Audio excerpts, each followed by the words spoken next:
Lesson number 3: The Blue Lodge, or the Realm of Effects. First degree, your world. The occult ritual of Wall Street begins at the entrance of the two pillars into the Wall Street matrix, or the financial temple, at the beginning of your life with money, which really begins when you are given a birth certificate. Being that the pillars represent dynamic opposites, think of them as posts on a 9 volt battery, with you, your soul, being the power source. Upon entry into the financial realm, you are automatically charged for the admission and plugged in. The checker floor represents your financial standing in life. Like babies who have yet to mature mentally, you cannot yet discern between what best serves you and what enslaves you. Therefore, the first effects of the occult ritual began with the illusionary patterns in the floor. By looking at the marvels of life and what we want to achieve financially, one becomes hoodwinked and starts to think in terms of what should be or what is the ideal. As you go through your financial life, you interact with those who have gone before you, as reflected in the unfinished pyramid, which is symbolic of the structure of society. Due to the effects of this occult ritual, society is structured into 3 levels. The 85%, those who sit at the base of the pyramid, or those who neither see, hear, or speak with awareness of the financial matrix.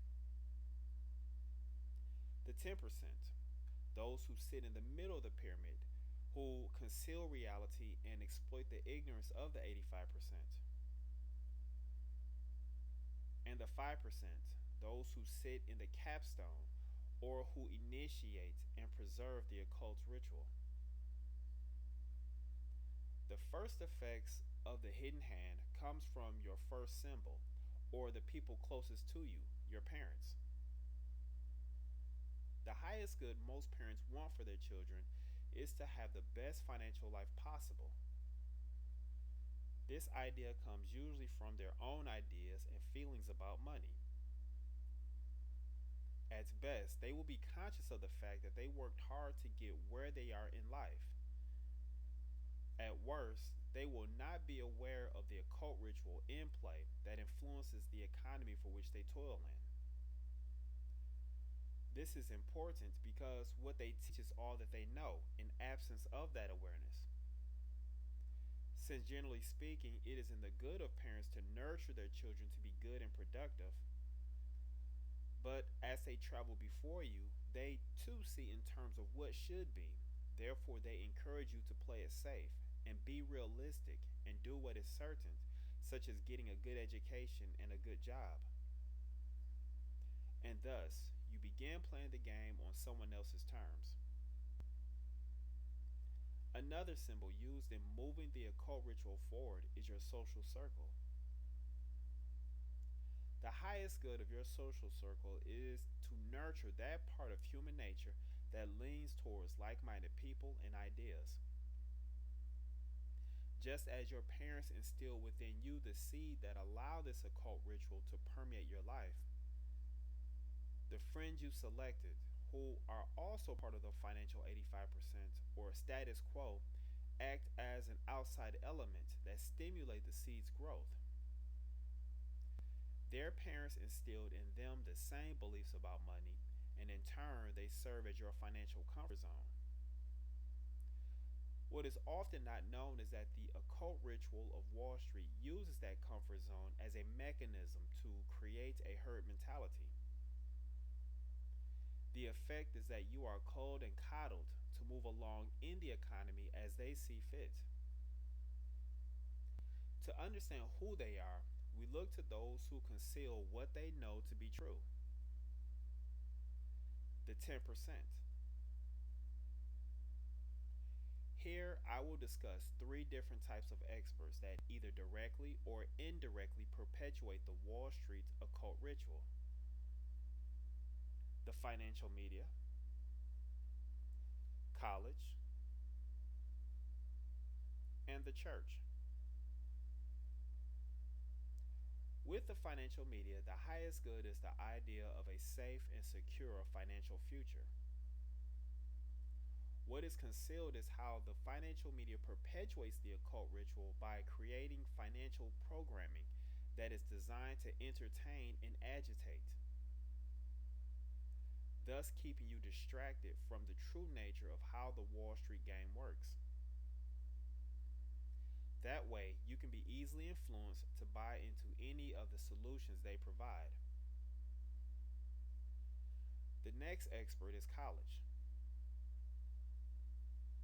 While the financial media works with the career of money, college deals with the highest good of your earning potential.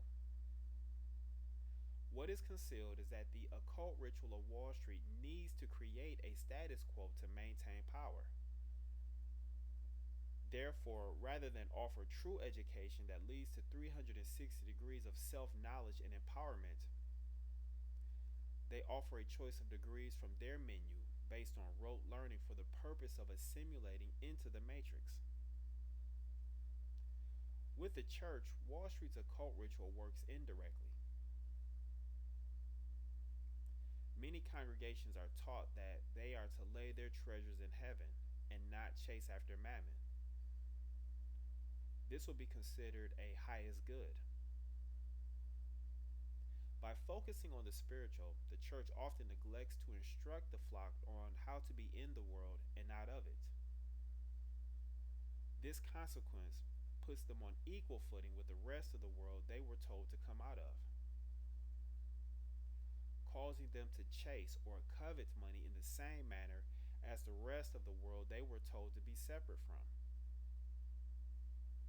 oftentimes being neither effective in laying treasures in heaven nor in being good stewards over their temporal possessions.